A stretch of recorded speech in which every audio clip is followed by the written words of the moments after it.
കേരളത്തിലെ സംഗീതത്തെയും നാടകത്തെയും പ്രോത്സാഹിപ്പിക്കുന്നതിന് വേണ്ടി ഉണ്ടാക്കിയിട്ടുള്ള ഏറ്റവും ഉന്നതാധികാര സ്ഥാപനവും പരമകോടിയിൽ പരമകാഷ്ഠയിൽ എത്തി നിൽക്കുന്ന ഉജ്ജ്വലമായ സ്ഥാപനങ്ങളിലൊന്നുമായ നമ്മുടെ കേരള സംഗീത നാടക അക്കാദമിയുടെ പ്രൊഫഷണൽ നാടക മത്സരത്തിൻ്റെ അവാർഡിൻ്റെ ഫലം കേൾക്കുമ്പോൾ ഒരുപക്ഷെ നമ്മുടെ വൈക്കം മുഹമ്മദ് ബഷീർ ജീവിച്ചിരിപ്പുണ്ടായിരുന്നെങ്കിൽ പുള്ളി തലയിൽ കൈവച്ച് ചിരിച്ചേനെ.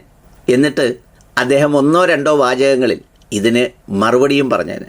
പക്ഷേ ആ മനുഷ്യൻ ജീവിച്ചിരിപ്പില്ലല്ലോ.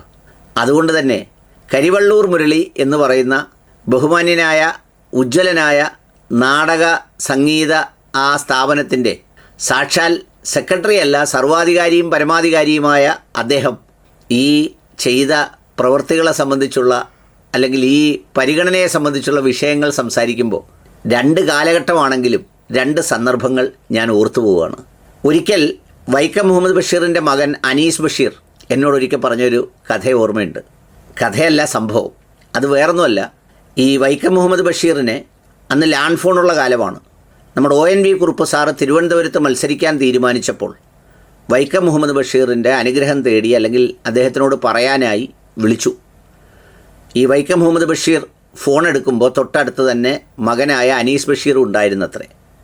അപ്പോൾ ഫോൺ എടുത്തിട്ട് വൈക്കം മുഹമ്മദ് ബഷീർ തിരിച്ചു പറയുന്നത്, ONV ഇയാളവിടെ ജയിക്കത്തൊന്നുമില്ല, എന്നാലും ഇയാൾക്ക് ആശംസകൾ എന്നാണത്രേ മറുപടി പറഞ്ഞത്.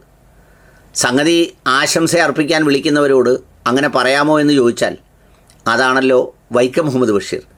പക്ഷേ സംഗതി എണ്ണിക്കഴിഞ്ഞപ്പോൾ ചാൾസ് എന്ന് പറയുന്ന ആളിനോട് സാക്ഷാൽ ONV കുറുപ്പ് തിരുവനന്തപുരത്ത് പരാജയപ്പെടുകയും ചെയ്തു. ഇത് അന്തക്കാലം.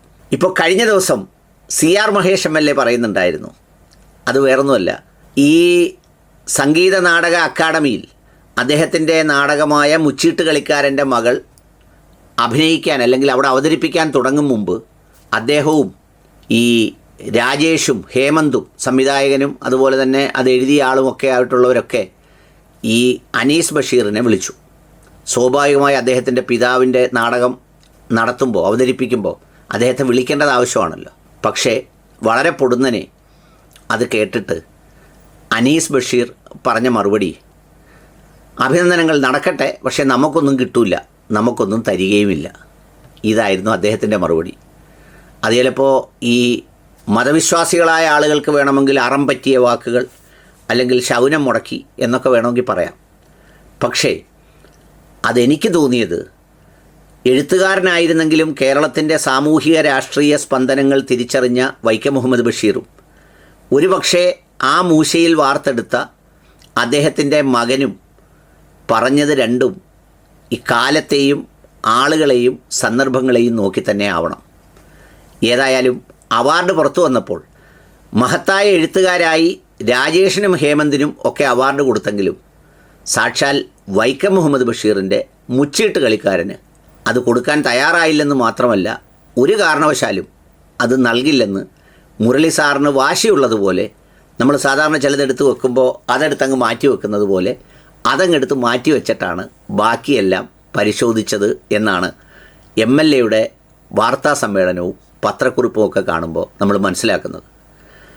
ഈ മുച്ചീട്ട് കളിക്കാരൻ്റെ മകളെന്ന നാടകം 4 തവണ കണ്ട ഒരാളാണ് ഞാൻ. അത് പ്രത്യേകിച്ച് എന്തെങ്കിലും താല്പര്യം കൊണ്ടല്ല, അത്ര മനോഹര ലളിത സുന്ദരമായി ഒരു ഇതിവൃത്തം ഭംഗിയായി വളരെ എല്ലാ നാടകീയതയോടെയും കൂടി, നാടകത്തിന് ഒരുപാട് പരിമിതികളുണ്ട്, എല്ലാം സ്വാഭാവികമായി അപ്പോഴപ്പം നടക്കുന്നതാണ്, അതിൻ്റെ സെറ്റിങ്സിന് പരിമിതിയുണ്ട്, ഈ സാങ്കേതിക വിദ്യയുടെ പ്രയോഗത്തിന് പരിമിതിയുണ്ട്. എന്നാൽ അതെല്ലാം ഉള്ളതിനോടുകൂടി തന്നെ ആദ്യത്തെ റിഹേഴ്സൽ മുതൽ പിന്നീട് റിയലായി കണ്ടപ്പോഴും ഒക്കെ യാതൊരു ബോറടിയുമില്ലാതെ ഒരുതരം കാവ്യശില്പം കാണുന്നത് പോലെ, അത് കാണുമ്പോഴെല്ലാം ബഷീറിൻ്റെ ആ വരികളും വരകളുമൊക്കെ ഓർമ്മ വരുന്നത് പോലെ അത്രമേൽ ഭംഗിയായി ചെയ്ത ഒരു സംഗതിയായിട്ടാണ് എനിക്ക് അനുഭവപ്പെട്ടത്. അതിലെ കഥാപാത്രങ്ങളും അങ്ങനെയായിരുന്നു. CR മഹേഷ് ഒരുപക്ഷെ നാടക കുടുംബത്തിൻ്റെ ഭാഗമായതുകൊണ്ട് അദ്ദേഹത്തിൻ്റെ സഹോദരൻ CR മനോജും ആ കുടുംബവുമൊക്കെ ഒരു കമ്മ്യൂണിസ്റ്റ് പശ്ചാത്തലമുള്ള കുടുംബങ്ങൾ കൂടി ആയിരുന്നതുകൊണ്ട് നാടകത്തെയും ഒക്കെ ഇഷ്ടപ്പെട്ടതുകൊണ്ട് അതിൻ്റെ തന്നെ ഒരു ഒരു ഒരു കാമ്പും അഴകും ഒക്കെ അതിൻ്റെ എഴുത്തിലും എല്ലാം ഉണ്ടായിരുന്നു എന്നുള്ളതാണ്. ഒന്ന് ആലോചിച്ച് നോക്കൂ, വേറെ 2 അവാർഡുകൾ കിട്ടിയ സന്തോഷും ഹേമന്ത് പോലും ഒരു MLA അല്ലെങ്കിൽ ഇതിനുവേണ്ടി നേതൃത്വം കൊടുത്ത ഒരു നാടകത്തെ സ്നേഹിക്കുന്ന ഒരു സാധാരണക്കാരനോടൊപ്പം വൈക്കം മുഹമ്മദ് ബഷീറിൻ്റെ ഒരു നാടകത്തിന് വേണ്ടി വാദിക്കാൻ ഒരു പത്രസമ്മേളനം നടത്തേണ്ടി വരുന്നു എന്ന് പറയുന്ന അതിൻ്റെ ഒരു ദയനീയത, അതിൻ്റെ ഒരു പരിഗണനയുടെ മാന്യത, അത് വല്ലാത്തൊരു ചിന്തയും വല്ലാത്തൊരു വികാരവുമാണ് അത് കേട്ടപ്പോൾ തോന്നിയത്. ഇന്ന് കേരളത്തിൽ ഏറ്റവും കൂടുതൽ റോയൽറ്റി കിട്ടുന്ന ഒരു കുടുംബം വൈക്കം മുഹമ്മദ് ബഷീറിൻ്റെ കുടുംബമാണ്. ഒരുപക്ഷെ ജീവിച്ചിരുന്ന കാലത്ത് അദ്ദേഹത്തിൻ്റെ ജീവിതവും സഞ്ചാരങ്ങളും എഴുത്തും വായനയും ഒന്നും അത്രമേലൊന്നും അന്നൊന്നും ഒരു വരുമാനമാർഗമോ ഉപജീവനമാർഗമോ ഒന്നും ആയിരുന്നില്ലെങ്കിൽ പോലും ഇന്ന് സാധാരണ റോയൽറ്റി കൊടുക്കുന്നത് തന്നെ കള്ളക്കണക്ക് എഴുതിയാണ് പലരും കൊടുക്കുന്നത്. 100 എണ്ണം അടിക്കുമ്പോൾ 25 എണ്ണം അടിച്ചോളെന്ന് പറഞ്ഞു. എന്നിട്ട് പോലും ഏറ്റവും കൂടുതൽ വിദേശ ഭാഷകളിലേക്ക് മൊഴിമാറ്റം ചെയ്തതും വരുമാനം കിട്ടുന്നതുമൊക്കെ വൈക്കം മുഹമ്മദ് ബഷീറിൻ്റെ ഈ പറയുന്ന കഥകൾക്കാണ്. എന്നിട്ട് അദ്ദേഹത്തിന് കിട്ടിയതെന്തുവാ? പത്മശ്രീ. അതിൻ്റെ ഒരു റേഞ്ച് അറിയണമെങ്കിൽ ഇപ്പോഴൊക്കെ പത്മശ്രീ കൊടുക്കുന്നവരുടെ പേര് ഒന്ന് എഴുതി നോക്കണം, ഒന്ന് എടുത്തു നോക്കണം. വൈക്കം മുഹമ്മദ് ബഷീറിന് ഇതിൻ്റെ ഒന്നും ആവശ്യമില്ല.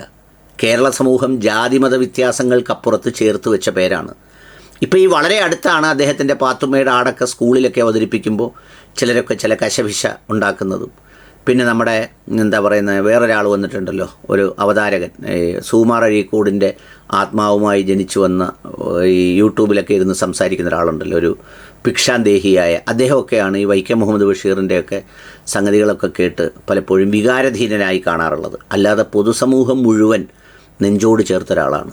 ഈ നാടകവും ഞാൻ ഈ മഹേഷിനോട് അന്നേ ചോദിച്ചിരുന്നു, ഒരു മുസ്ലിം പശ്ചാത്തലത്തിൽ അതിൻ്റെ പേരുകളും ആ കഥകളുമൊക്കെ എടുത്തു വെച്ച് പലതും കുറിക്ക് കൊള്ളുന്ന രീതിയിൽ മതങ്ങളുടെയും മതവിശ്വാസങ്ങളുടെയും ഒക്കെ പൗരോഹിത്യത്തിൻ്റെയും ഒക്കെ കാലത്തെ കീറി മുറിക്കുന്ന രീതിയിലുള്ള ഡയലോഗൊക്കെ ഉണ്ട് വളരെ ശ്രദ്ധയോടെ നോക്കിയാൽ. അതെല്ലാം ഉള്ളതിനോടുകൂടി തന്നെ ഈ 216 234 സ്റ്റേജ് കളിച്ചതിൽ ഏതാണ്ട് 200ഓളം സ്റ്റേജുകളും ക്ഷേത്രങ്ങളുമായി ബന്ധപ്പെട്ട പരിപാടിയിലുമായിരുന്നു. പള്ളികളിൽ നിന്നും മുസ്ലിം പള്ളികളിൽ നിന്നും അടുപ്പിക്കില്ലല്ലോ. അപ്പോൾ അതുകൊണ്ട് പൊതു ഇടങ്ങളിലും അതുപോലെ തന്നെ ഈ ജാതിമത വ്യത്യാസമൊക്കെ അന്യേ ഇത്രയും ആളുകൾ, സാധാരണ അവാർഡുകൾ എന്ന് പറയുമ്പോൾ അതിലൊരു ജനസ്വീകാര്യതയുണ്ടല്ലോ. ഇപ്പോൾ കരിവള്ളൂർ മുരളിയും 3 പേരും കൂടി ഇരുന്ന് വായിച്ച് നോക്കി അവിടെ ഇരുന്ന് താല്പര്യത്തിന് എടുത്തു വെച്ച് മാറ്റി വെക്കുകയും മുറിക്കുകയും ചെയ്യുന്ന കേക്കല്ലല്ലോ സന്തോഷം എന്ന് പറയുന്നത്, അംഗീകാരം എന്ന് പറയുന്നത്. അത് കാണുന്ന ജനങ്ങളുടേത് കൂടിയാണല്ലോ.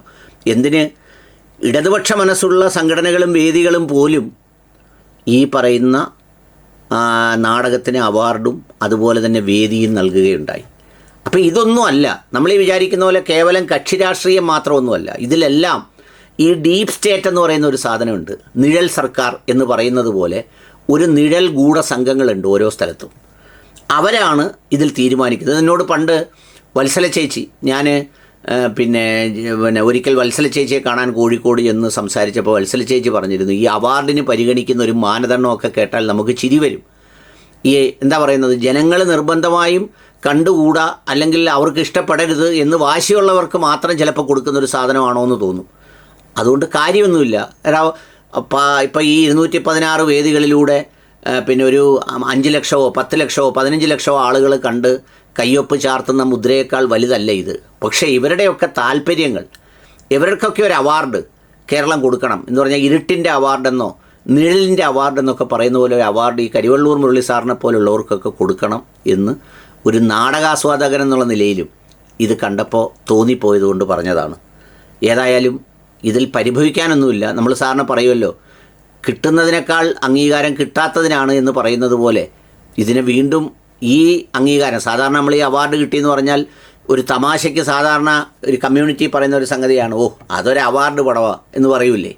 എന്നാൽ അത് ഇഷ്ടപ്പെടുന്ന 5-6 പേര് പോയി കണ്ട് വളരെ എന്തോ ബൗദ്ധികത ഉള്ളതുപോലെയൊക്കെ വിലയിരുത്തുന്നത് പോലെ അവാർഡ് കിട്ടി എന്നുള്ളത് കൊണ്ട് ഇതിനകത്ത് പ്രത്യേകിച്ചൊരു അംഗീകാരമില്ല. അതിനകത്തൊരു രസകരമായ കാര്യം, ഏതോ ഒരു നാടകത്തിന് അവാർഡ് കൊടുത്തിട്ട് അതിൻ്റെ നമ്മുടെ കരിവള്ളൂർ മുരളി സാറ് പറഞ്ഞേക്കുന്നത് അതിലെ 2 വനിതകൾ ഒരു നാടകാപകടത്തിൽ മരിച്ചു പോയതുകൊണ്ട് അതിന് വകയായിട്ടൊരു സ്പെഷ്യൽ ജൂറി അവാർഡ്. അതിന് കൊടുക്കേണ്ടത് സാമ്പത്തിക സഹായമാണ്. അവരെ കുടുംബങ്ങളെ സംരക്ഷിക്കണം, അവർക്ക് സഹായങ്ങൾ കൊടുക്കണം, അതിന് അവാർഡല്ല കൊടുക്കേണ്ടത്. ഇപ്പോൾ ആരെങ്കിലും മരിച്ചു പോയതുകൊണ്ട്, ഇപ്പോൾ കോളിളക്കത്തിനകത്ത് ജയം മരിച്ചു പോയതുകൊണ്ട് ആ സിനിമയ്ക്ക് ദേശീയ അവാർഡ്. എന്താ കാര്യം എന്ന് ചോദിച്ചപ്പോൾ അത് അഭിനയിച്ച് കഴിഞ്ഞാണ് ഇന്നയാൾ മരിച്ചത്. എന്തോ ഒരു ആളുകളാണെന്നൊന്ന് നോക്കണേ. സത്യം പറഞ്ഞാൽ ഇവരൊക്കെ നടത്തുന്ന ഈ നാടകത്തിനാണ് പൊതുസമൂഹം അവാർഡ് കൊടുക്കേണ്ടത്.